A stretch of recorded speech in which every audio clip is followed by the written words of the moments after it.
You're watching Cablevision, Channel 14, local origination programming, your hometown network.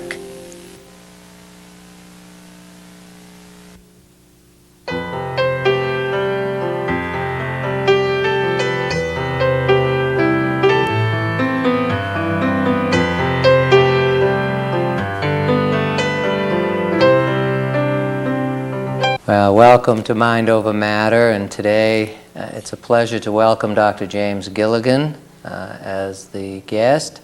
He is the author of Violence, Our Deadly Epidemic, and today we're going to talk about violence in the community as well as violence in the institutional setting.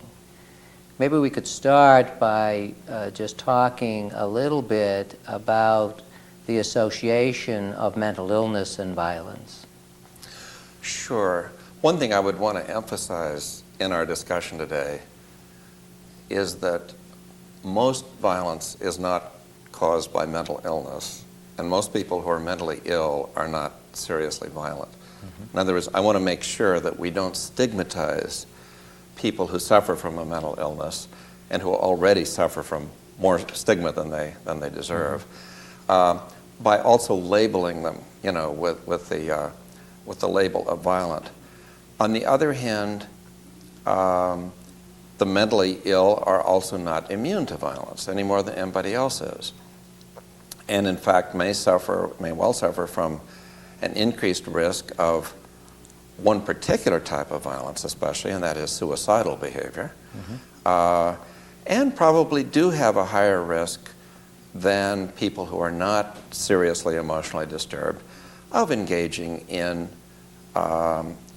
some forms of violence against others, but at a low enough level that we'd have to say the vast majority of the violence that is committed in this world is committed by people who are not suffering from a serious mental illness, as that would be defined by either psychiatrists or by the legal system.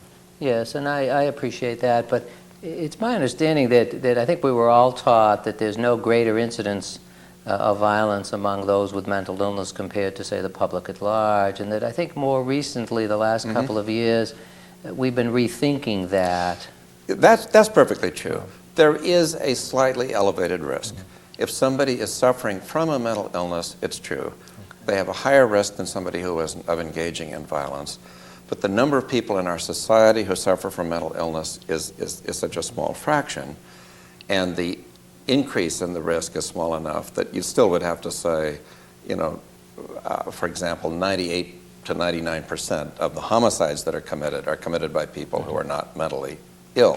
So in terms of public safety, the mentally ill are the least of our worries in terms of public safety. In terms, though, of the individual mentally ill person, it absolutely is true that it is important both for their families and for their treating physicians and psychiatrists and the legal system and everybody else to be aware that serious violence can be a symptom in some people who are mentally ill of the illness itself. That has practical implications, one of which is that the most effective way to prevent that violence is to treat the mental illness. In other words, if the violence is being caused by the mental illness, the way you prevent the violence, which is a symptom of the mental illness, is to treat the mental illness. So again, it's important not to stigmatize the mentally ill or blame them for it, but just to recognize this is a part of their illness. No, I know, and it's in your book as well, that somehow if we think about it, if we study it, we run the risk of either stigmatizing the mentally ill or almost suggesting in pathologizing it that we're trying to relieve people of responsibility. But let's talk to members, family members, for example, who are dealing with adult, chronic mentally ill individuals. What is likely to make their family member violent, and what should they do, I suppose, what should they not do to either minimize or maximize their risk? What are your thoughts on that, Jim? Well, I would, at this point, I think that the point I would want to make is that the kinds of circumstances that precipitate violence are in many ways surprisingly similar between people who are mentally ill and people who are not mentally ill. And that is being treated or at least perceiving that one is being treated with disrespect or rejection or being slighted or insulted, treated with disdain or treated as if one is insignificant or of no importance. In other words, if we want to prevent violence, whether it's with a family member who's mentally ill or with anybody else, it is important to keep one bottom line in perspective, and that is, it's important not to treat people with disrespect, but to respect somebody's human dignity, to not reject them, leave them feeling that they're being scorned or ridiculed.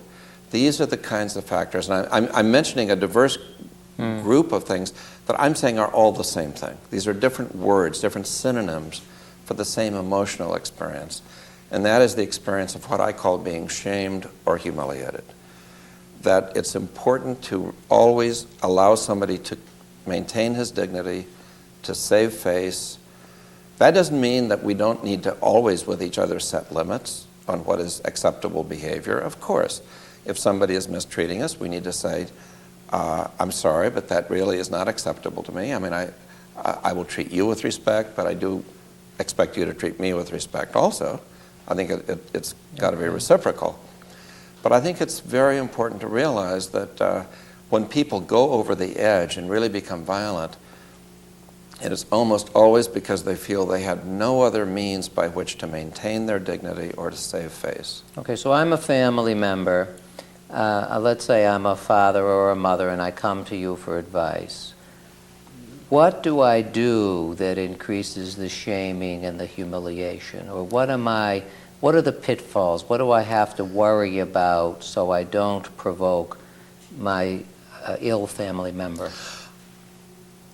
I think the most important thing is to make it clear that you are trying to listen and to understand and to take seriously the concerns of the relative or family member who's talking with you, that you're not trying to just put them off or dismiss them or ignore them or not pay attention to them. It's vitally important to pay attention, to take seriously the concerns people are expressing, to not put somebody down, to not treat their concerns as ridiculous or trivial.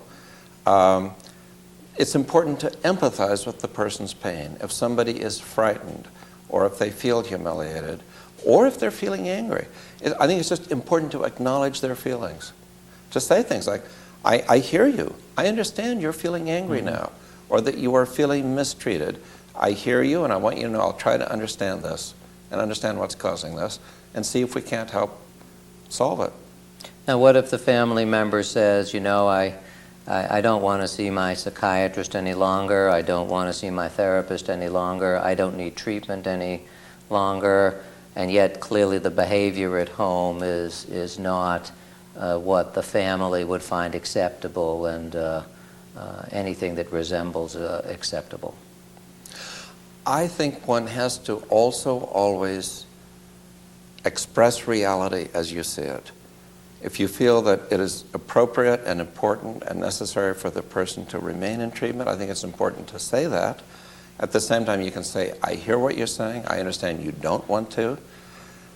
This may be an area where we need to agree to disagree. I respect you as a person, but on this issue, I disagree, and I think it's vitally important for your welfare that you remain in treatment. And it's out of my concern for your welfare that I'm saying that. And I tell you to go to H. Then you have to decide what is the behavior, what is the degree of behavior, that is of concern to you. Is it more than just words?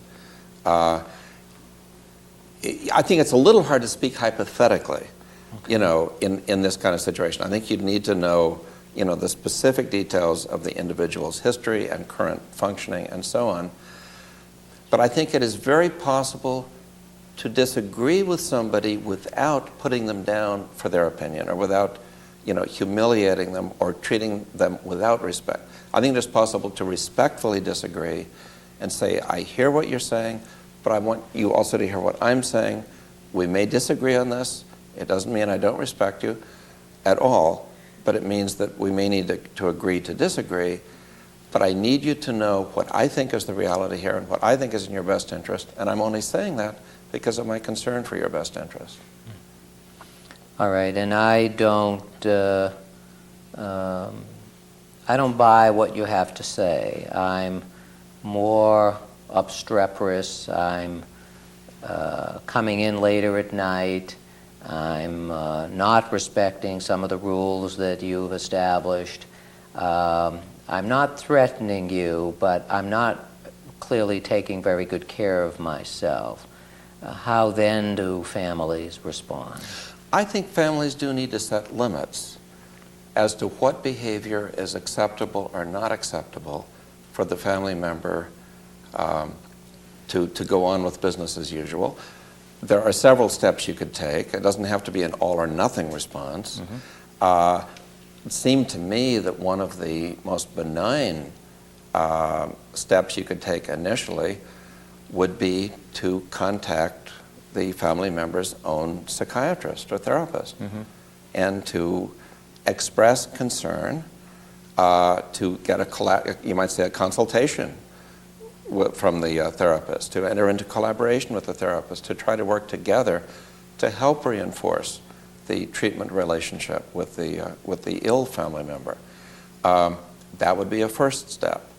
I think it's important not to start this process by immediately raising the threat of somebody having to leave home, or again, I'd want to be very careful about making it clear that one is not trying to reject anybody, but you are trying to make sure they get the treatment they need for their sake as well as everybody else's.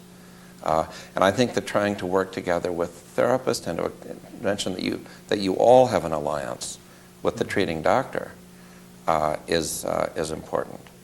But what if now the family member feels similarly hostile toward the treaters, the health, the mental health system? I mean, do you get into issues of tough love, and what are your thoughts? We're going to have to take a break in a minute, but a couple of thoughts about that? Again, it is necessary to set limits, and if the situation is getting so out of control that there's no other way to handle it, I think the most benign way to approach it is that we need a consultation, with a third party. If they're not willing to talk with that, if the family member is not willing to talk with that psychiatrist, they may be able to find another that he or she would be willing to sit down and talk with. But it's vitally important not to drop something like this and to keep pushing and pushing until there is some response. In the last resort, of course, it may be necessary to invoke coercion. There is a very real place for involuntary hospitalization, for example, for somebody who is seriously, say, suicidal or assaultive. I would be the first person to say that we need to use these methods if everything else has failed. All I'm saying is I think we need to try everything else first, and then if that's the only remaining step one can take, I absolutely believe that it can be not only life-saving, it can also be therapeutic to set the limits when they do need to be set. Okay.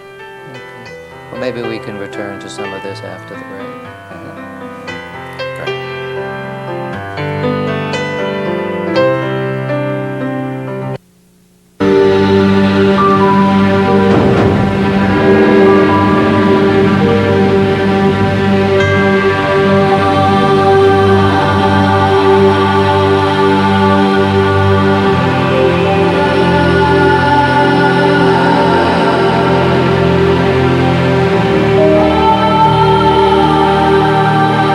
Why would anybody give someone they don't know a gift? They do it because this gift saves lives. And the need for it is desperate. We need over 20,000 people to give this precious gift every day. Please give blood. There's a life to be saved right now. Call the American Red Cross at 1-800-GIVE-LIFE.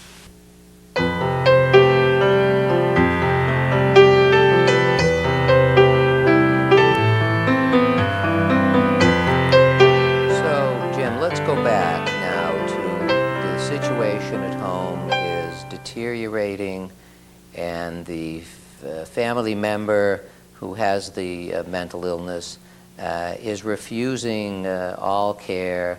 The family is concerned. The family, as you suggest, doesn't want to throw the towel in, doesn't want to withdraw its support of the family member.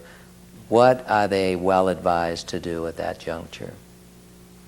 Well, again, I'd want to stress it's difficult to be too specific in a hypothetical, generalized context. So much depends on individual circumstances.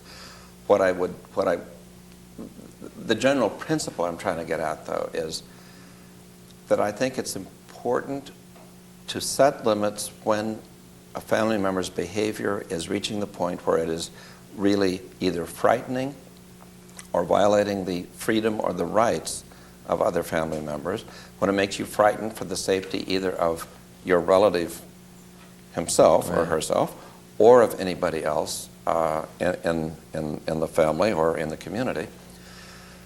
And it's important not to give up simply because a family member is being uncooperative about treatment or not recognizing their need for treatment. It's important to give all of the appropriate information to the treating psychiatrist or the treating mental health center or the mental hospital or whatever individual or institution has been providing the treatment for the family member, to explain to them in detail with no censorship what your concerns are, what the basis for the concern is, and to request their help in setting limits. They may be in a better position than the family is to call on outside help if that should be needed. In other words, if somebody is really behaving in a way that suggests there is a risk of suicide or homicide or even serious self-mutilation or assault toward other people. Okay. It's important to make that clear to the appropriate authorities, to request the help you can get. If the mental health authorities won't intervene, one can always turn to the police or to a judge or a family lawyer. In other words, there are legal means to have limits set on behavior that is reaching the point where it suggests dangerousness. Now, here I know families have trouble because their concern is that if they go to the courts or if they call the police, involve the police, they're going to make the situation worse. And sometimes can't make that cognitive leap that many times that's exactly what makes the situation better. I wonder if you could comment on that. Yes, no, and I understand the concerns of family members about that, and that's why I'm trying to say I think it's very reasonable to do this a step at a time and to not immediately leap to the most extreme step, unless the family member's behavior is so extreme that it itself constitutes an acute emergency. I mean, if somebody in the family has already reached the point where they are waving a gun or a knife at somebody or are overtly threatening imminent bodily harm to themselves or others, then you have an acute emergency on your hands. And at that point, it's entirely appropriate to drop everything and simply call the police or whatever other source of external control one can call on. But I'm saying that if one sees this beginning more gradually, simply with a refusal to remain in treatment or take medication or so forth, I'd say no, one doesn't just immediately jump to the extreme end of the spectrum of responses. Sometimes it's an invitation to the dance. It's a way of drawing the families more into your life. That's correct. And really, if all one is doing is having constant tussles and conflicts over the issue of whether or not to stay in treatment, but the family member, in fact, is staying in treatment, I mean, despite all that, at a certain point, one would have to say, well, this is simply part of the price one has to pay to induce one's relative to stay in treatment. It may be just part of the burden one bears in maintaining the relationship with them. It's when somebody really drops out of treatment, stops medication, and if you know by their history, by their past behavior, that itself is a danger signal, that they're likely to get into deeper and deeper trouble, or to become more and more likely to become violent, either toward themselves or toward others, then it's important to take the next step and start reaching out for help, either to people in the mental health system or to people in the legal system, to get the situation under control before any harm is done. Now, I know that these are, again, we're talking hypothetically, so I apologize if this sounds vague. I'm trying to suggest kind of common sense principles that I hope can be applied flexibly, adjusting them to the individual circumstances of each mentally ill family member. But I would totally agree with the last point you made, which is sometimes the very best thing you can do as a relative of someone with mental illness is to set limits before they lose control. Because I think the most frightening thing that someone who's mentally ill worries about is the fear that they'll lose control. I learned this actually quite serendipitously one time when I was a first-year resident in my first year of psychiatric training. And I was on call overnight at the Massachusetts Mental Health Center in Boston, where I was in training. And I was called upstairs by the nursing staff on one of the inpatient units because one of the patients had become threatening and was waving a chair at people and wouldn't go to bed, and the whole unit was upset and frightened. And I came upstairs, and this is a patient who was suffering from paranoia. So he was worried that other people were planning to harm him. So I tried to assure him that they weren't, and he'd be quite safe even if he put the chair down and nobody was going to attack him. And that had absolutely no effect on him. And finally, I looked around and I saw all the security staff present, and I said, and I can also assure you that there is enough security here that nobody is going to allow you to hurt anybody else. And at that point, the person calmed down, put down the chair, he took his Thorazine, he went to bed and went to sleep.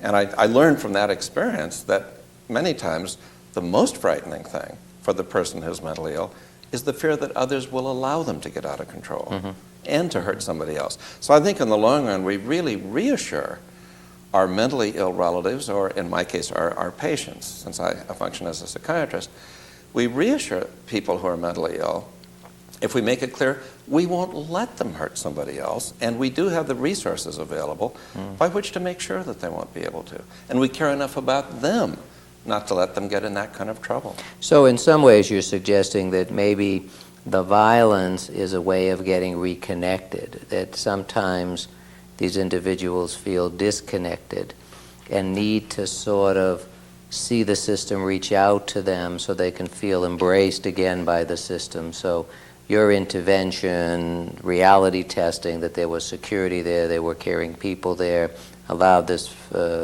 fellow to simmer down, regain some composure and control, and basically avoid an escalation. Absolutely.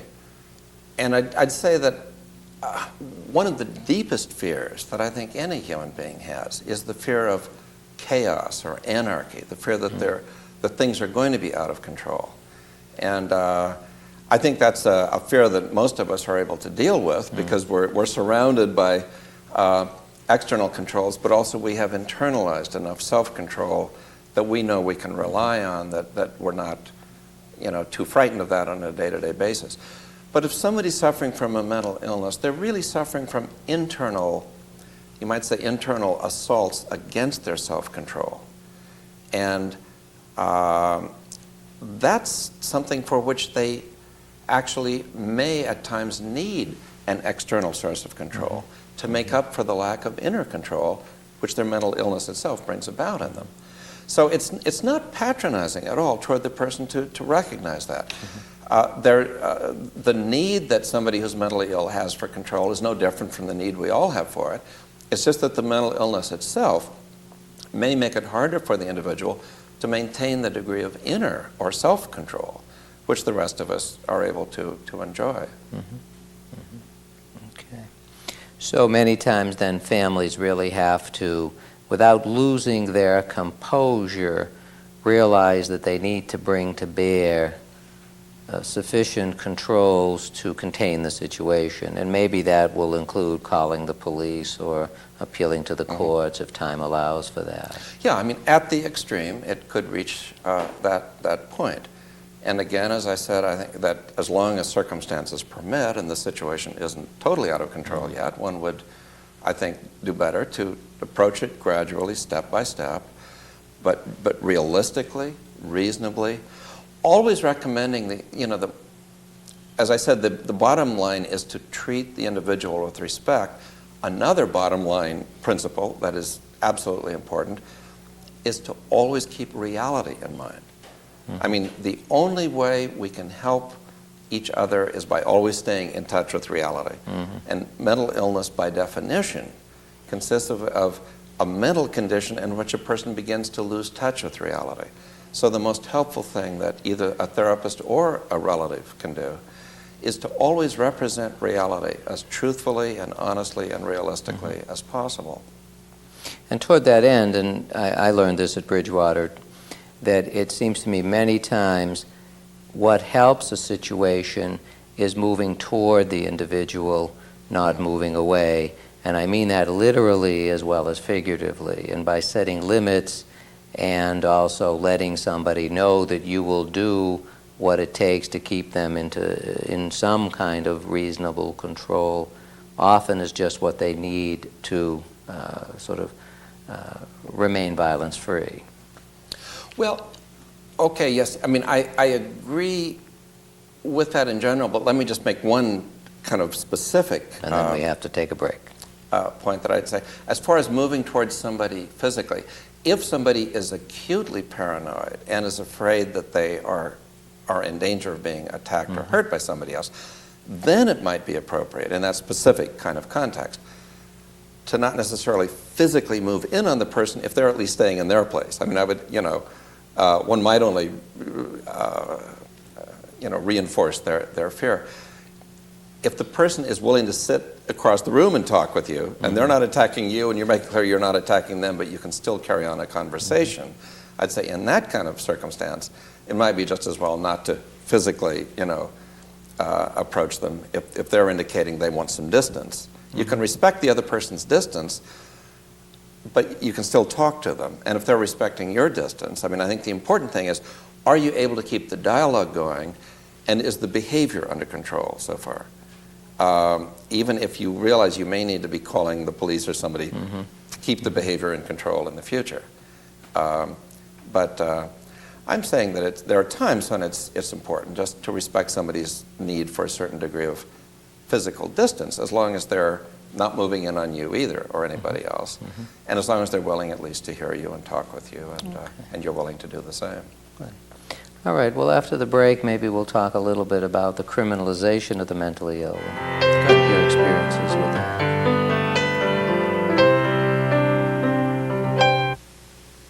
Welcome to a land of law, a place ruled by the dinosaur, where cactus-clad mountains spew lava and smoke, and craters hide inquisitive folk, where wise old turtles share their views on creatures with red vests and powder blue shoes. There's so much to Galapagos, so much we could say.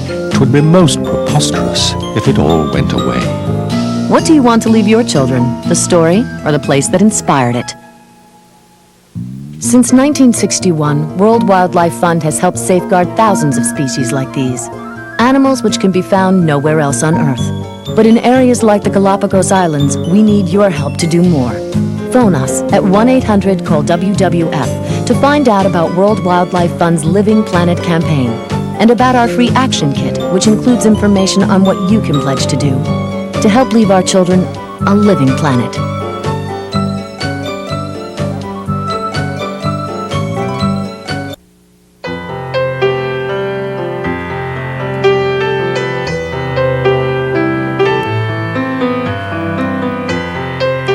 Jim, you've suggested that chronic mental illness has a lot to do with struggles around life and death and efforts at maintaining one's sense of self-worth, one's sense of integrity.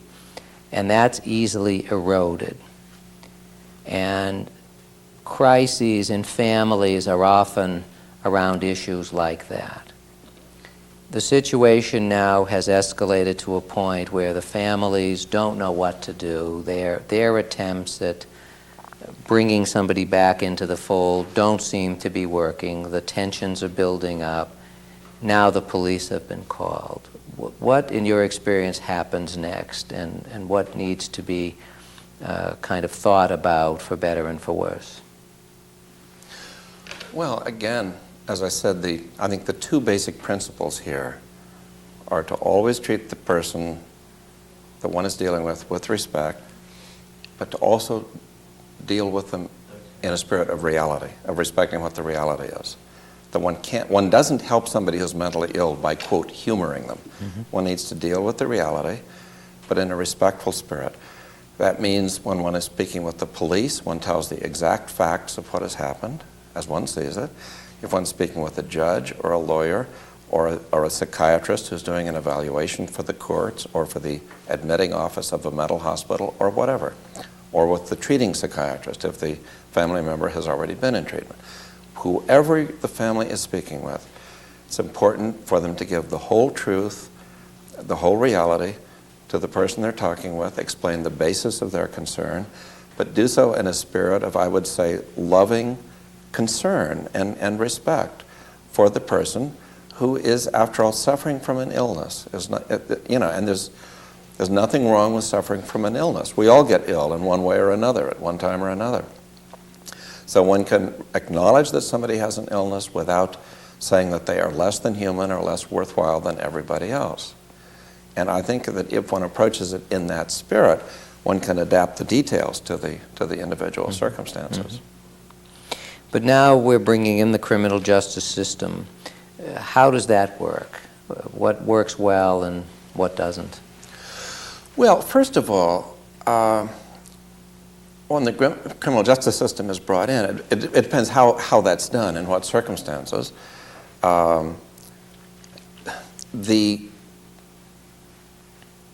way that an individual can be committed to a mental hospital involuntarily, that is against his or her will, is if a psychiatrist, or hypothetically it could even be a police officer, but usually it's a psychiatrist, gets the information regarding the person, ideally through a personal individual interview with the ill family member, and fills out a particular legal form. It's called a pink paper, or Section 12 mm-hmm. paper. It refers to Section 12 of Chapter 123 of the Mental Health Laws of the Commonwealth of Massachusetts. The psychiatrist can request that the individual be admitted to a mental hospital for a period not to exceed 10 days for diagnostic evaluation as to whether or not they are dangerous to themselves or others by virtue of a mental illness. If the hospital concludes that they are dangerous to themselves or others by virtue of mental illness, the hospital itself can then petition the local district court to order the individual to be committed to the hospital for a period not to exceed 6 months for treatment of that mental illness. Now, at each of these steps, the family member who's mentally ill is also given a chance to sign in voluntarily rather than to be committed against their will, and that is encouraged. I mean, it is explicitly, mm-hmm. Requested. I'm simply talking about what happens if they don't mm-hmm. Right. Agree to that. In many cases, the person will agree to sign in voluntarily if they realize that otherwise it would be involuntary. And I think it's preferable that they be given the chance mm-hmm. to do that. Again, it's a way of at least rescuing some sense of dignity and autonomy and self-respect. But if the person isn't willing to and seems to be so out of touch with reality that they really don't realize how ill they are and how dangerous they may be to themselves or others by virtue of that, then I think the best thing one can do for the member one is concerned about is to go through this legal process, get them into a hospital, and I don't need to emphasize this to many relatives of the mentally ill, unfortunately. It can be difficult to get the courts or mental hospitals, in some cases, to agree either to admit somebody or to maintain them in the hospital, even when the family is concerned that they may be out of control or dangerous. I hesitate to say this because I was trained in the era when we were warned, for good reason, about the dangers of hospitalizing people too frequently or for too long a period. I think there was a time in America when many people were placed in mental hospitals for reasons that we no longer would regard as adequate, and were maintained in conditions where the treatment standards were so poor that it was hard to justify it. But I think the pendulum has swung now to the opposite extreme, so that we now have many, many seriously mentally ill people in our so-called communities who are really not being given the kinds of mental health treatment they need. There are many, many people who are mentally ill who wind up homeless, or who wind up in jails or prisons, simply because they're not in mental health treatment. And beyond a certain point, there's a limit to the number of options that the legal system has. I know that all too frequently, somebody who's mentally ill may commit some minor violation of the law, but nevertheless do this often enough that the courts finally give up and realize that this individual is not going to be kept in control by a mental health treatment of one sort or another, whether it's a hospital or outpatient treatment, and will send the individual to a jail or prison. And that's an unfortunate development, I think. Of course, we've eliminated the hospitals where longer stays are permissible. Yep. I interviewed a woman yesterday at a teaching conference I do on Tuesdays, and basically she strongly suggested how much she longs to go back to the security of a state hospital, and that her life in the community is a living hell, where she worries about, money, and she worries about food, and she worries about safety, and she also suffers from a kind of pernicious loneliness. And she talks about that very graphically. And it's a perspective which I think is lost in today's climate of managed care and short stays, where the ethic is that community is by definition better than institutional. And I guess we both have seen that the institutions, for many now suffering from chronic mentally ill, have become the prison system, and we'll get back to that in our last segment. But let's talk a little bit about this trans-institutionalization that you said has occurred, and we'll have to be brief because we're approaching a break, but your thoughts? Yes, a lot has been written over the last 20 years or so about the so-called deinstitutionalization of the mentally ill. That is, moving people out of the old, understaffed, poorly financed, so-called snake pits of the past, the large-scale custodial mental hospitals. Where we committed people for treatment and then didn't treat them. Exactly. Yeah. Now, the last thing I'm trying to suggest is that we should go back to that system. Right. But I would point out that we haven't had simply deinstitutionalization in this country. We've had trans-institutionalization, in which many mentally ill people have been moved out of mental hospitals, but into another kind of institution, namely the penal systems institutions, the jails and prisons. In effect, we've wound up replicating the experience that Dorothea Dix had 150 years ago, before the modern mental hospital system was even in place. And she would go to all the small towns of America and discover how many mentally ill people there were in jails. And that was how she got the movement to build mental hospitals started, where she said these people need treatment, not punishment. So then we started putting people mentally ill in mental hospitals. They got overcrowded, they got underfinanced, the public and the taxpayers and the politicians lost interest in them. They developed into the big snake pits. We deinstitutionalized people. now they're back in the jails and prisons, exactly where they were 150 years ago when the whole mental health movement first got started in this country. And my patient yesterday really did pick up on Dorothea Dix's notion that what really is needed is asylum. You know, a calm place where people can basically heal, gain self-respect, and then perhaps participate in social, vocational rehabilitation. And Sure. But she certainly longs for that. And I gather, and we'll come back to it after the break, you're not pleased with the criminal justice system, and I know that's the basis for your book, so during the last segment maybe we'll talk a lot about your book and specifically the criminal justice system, and especially perhaps the plight of the mentally ill in the criminal justice system. Yeah. It's not good. Yeah, I'd want to say, I would be the first to say I think we need a criminal justice system, of course, and we're going to have one in any case, regardless of what I think.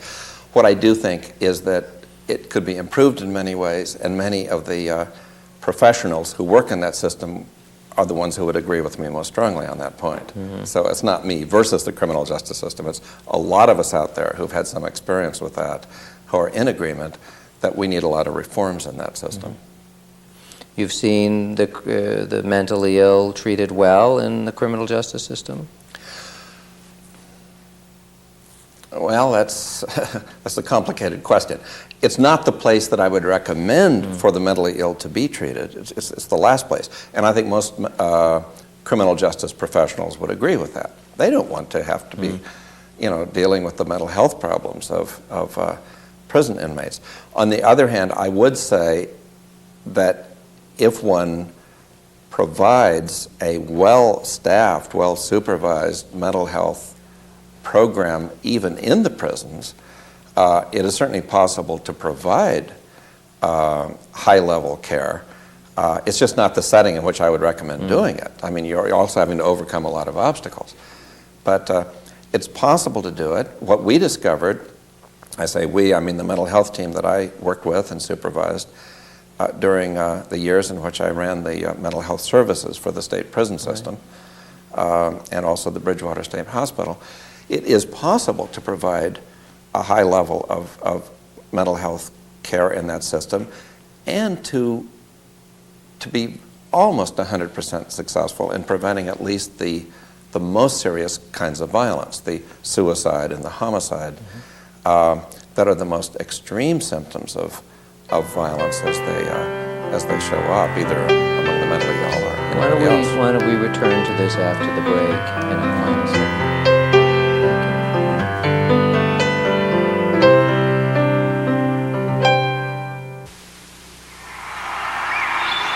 What would you do if you had to choose between the buffalo and the giraffes? Between a flower or an elephant? What would you choose?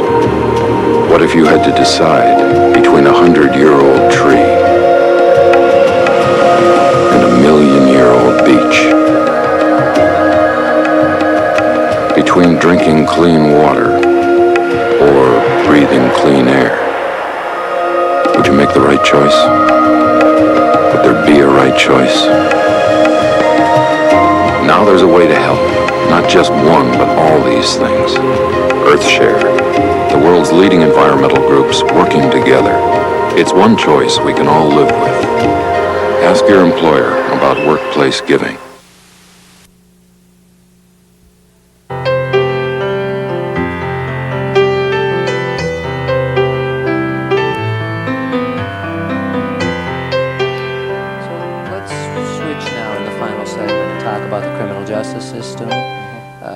What percent of the people in Massachusetts, but I know it to be true nationally as well, what percent in the criminal justice system suffer from a major mental illness, would you say? Well, I'd say, first of all, I think it's a growing percentage. I think it's larger than it used to be in the days when there was a more large-scale mental health system in this country, so that the proportion of inmates in jails and prisons who are mentally ill has been growing year by year. And I'd also say that we don't have as accurate statistics as I'd like to have. As a society, we simply haven't invested in the kind of rigorous epidemiological research we'd need to answer the question rigorously. But based on my years of experience directing mental health services for the state prison system, I don't think it would be an exaggeration to say that we're talking about something approaching 20% of the prison population are people who suffer from really quite severe degrees of emotional and mental disturbance, sufficiently serious to, I think, warrant the term of major mental illness. And treatment, what is that like today, in your opinion? Well, the treatment services for the mentally ill in the prisons in this state were dramatically dismantled by Governor Weld in 1991 when he laid off all of the psychologists and social workers from the prison mental health service and most of the psychiatrists. That was the point at which I resigned from running that service, which had spent us some 10 years to build up to that point. The services that we provided, which had resulted in an almost complete elimination of lethal violence within that system, I mean homicides and suicides, over the previous full 5-year period, that system was replaced with a less fully staffed program with the entirely predictable result that the rate of suicides and homicides has quite dramatically increased since that time, and is approaching now the levels that it was at during the 1970s when the Massachusetts prisons were really a kind of war zone of such severity that the federal courts ordered the State Department of Correction to bring a mental health team into the prisons to try to alleviate the epidemic of suicides and homicides that was occurring as a result of undiagnosed and untreated mental illnesses. Since the prison mental health system was dismantled in 1991, it has been partially replaced in the years since then, and I would certainly want to give full credit to the brave and dedicated mental health professionals who did their best under very handicapped conditions to provide the best possible level of care to the mentally ill in that system. On the other hand, as I said, their hands were tied, so to speak, by the state's unwillingness to provide an adequate program. I am hoping that in the aftermath of the Salve report, the special investigation that was undertaken into prison conditions and mental health needs in the prisons following the suicide of John Salve, I'm hoping that the state, has now taken adequate steps to provide, adequate mental health services for the state prison population. But they haven't. I suppose it will take time to tell. I just Well, don't know. it's- They're just starting with a new system now. Well, the legislature has not wanted to make the additional funds available, for example, for the extra treatment, which sort of gets us to your book. I mean, the criminal justice system, you've already said, isn't the best locus for caring, Right. but it's where many are. Yeah. What are some of the problems in the criminal justice system that makes it an anti-therapeutic experience and environment? Well, let me say to begin with, the whole purpose of the criminal justice system traditionally has not been treatment, it has been punishment. And the purpose of prisons is to punish, quote, the bad guys. Treatment of the mentally ill has never been its main function. And unfortunately, punishment and treatment are rather antithetical goals. Punishment as such is anti-therapeutic. It's only likely to make mental illnesses worse rather than better. There's a whole other question of whether punishment actually inhibits violent and criminal behavior also. That's a whole other issue that I don't think we need to get into for this discussion. But if we're just focusing on mental illness, I think there's no question that punishment is the last thing that you want to subject someone who's mentally ill to. What you want to provide is a humane, understanding, limit-setting, but still respectful environment in which an individual can be, in which the individual's needs can be met, the individual can be protected both from himself and others can be protected from that person if the individual is behaving in violent ways toward others, but in which one is constantly there to listen, to understand, to diagnose, to treat, and not to punish. But aren't you now being soft on crime? I mean, these mentally ill people, I'm being a devil's advocate. I understand. Have violated the law. They are in the criminal justice system for a reason or two. How do you avoid the label of being soft on crime as you talk about the need for further treatment? Very simply, because the way we can most effectively prevent crime when it is committed by the mentally ill is by treating the mental illness. Mm-hmm. It's not through punishing the mentally ill that we prevent any crimes they might commit. It's by treating the mentally ill that we prevent whatever potential for criminal behavior they may have. So I am first in line when it comes to wanting to prevent crime and violence. I have virtually zero tolerance for crime and violence. But what I'm saying is that our methods of trying to prevent crime and violence are not only ineffective, they're really counterproductive. They only exacerbate the problem when we wind up punishing the mentally ill rather than treating them. Mm-hmm. So that seems like a reasonable approach. Why is there so much resistance? I mean, it's a fairly useful explanation, hypothesis. Why doesn't it fall on listening ears? Well, I think to answer that question, all I can do is raise another set of questions. I mean, okay. I'm not, sure. The oracle who can, I think, can answer it. I could tell you the kinds of questions I would have. I would wonder to what degree are people worried that they will, quote, be soft on crime, as you were just saying. I wonder to what degree politicians, some of them, again, I don't want to label all politicians with the same brush. I think it's unfortunate that the term politician has sometimes become a derogatory term. Mm-hmm. I think we should treat it with honor and respect because it's a very important, you might say one of the most important roles anybody can play in our society is to play a role in politics.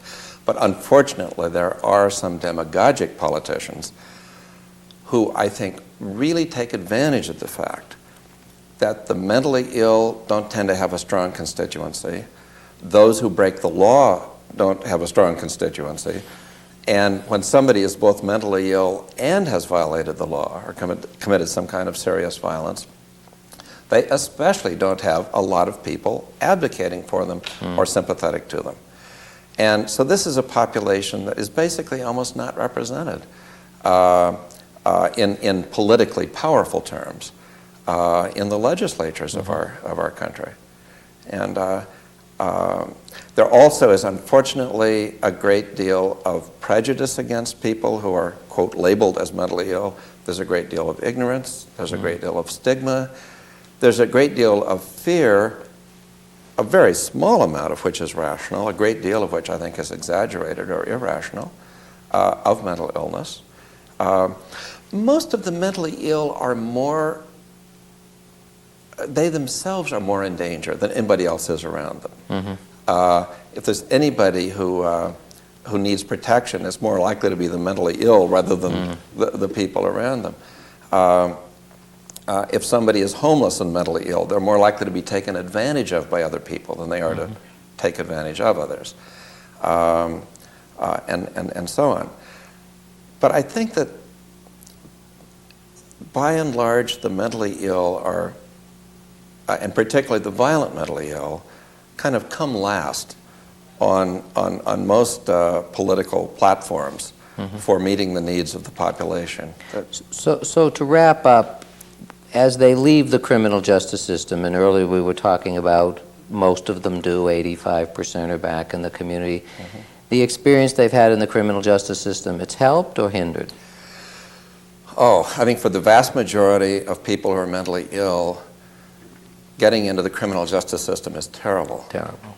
It really is. They're more likely to be taken advantage of by the non-mentally ill prison inmates, to be strong-armed or robbed or raped or beaten or threatened. The psychological experiences of degradation and humiliation, which some of the stronger inmates, what can I say? I don't think it does them any good either. I think it only stimulates their violence. But I think for those who are mentally ill, it's more likely to stimulate the mental illness. Okay, so to sum up, you're basically saying it's not good treatment and it's bad public policy. It endangers the public safety, and it's the worst possible thing we could do for those who are mentally ill. Well, Dr. Gilligan, it's always a pleasure to talk with you, and I appreciate your coming here for today's interview. Well, thank you for inviting me. Thank you.